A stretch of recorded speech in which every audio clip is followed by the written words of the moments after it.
आता कसं असतं की आम्ही सॅम्पल म्हणजे उदाहरण 5,000 अर्ज तर मलाही चेक करता येत नाही, तर मी 150-200 अर्ज चेक केले आणि त्यातनं 100 संशयित.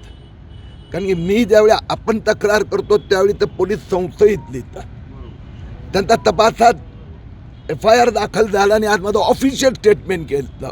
याचा अर्थ असा की मी दिलेल्या पुराव्यात त्यांना तथ्य सापडलं.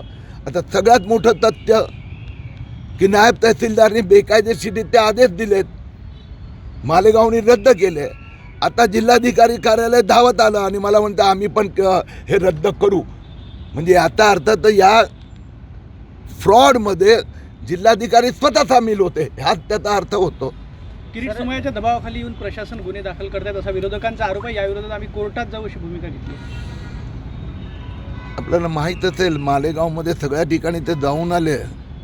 काल तर तहसीलदार कचेरीत 2 कर्मचाऱ्यांना पण परवा अटक झाली आणि काल बेल नाकारण्यात आला.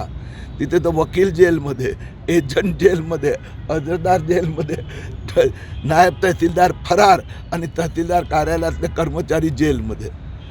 म्हणून जे विरोधक आहे ना, मला त्यांनाच तुम्ही जर ते बांगलादेशी नाही तर रोहिंग्या नाही तर पाकिस्तानी आहे, जर त्यांच्याकडे पुरावेच नाही मग ते भारतातले तर नाहीत ना.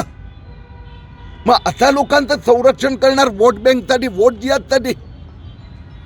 मी ज्यावेळी बोलतो त्यावेळी कागदपत्र पुरावे देतो.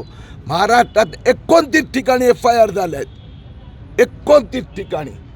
तर काही दम नसता तर झाला नसता.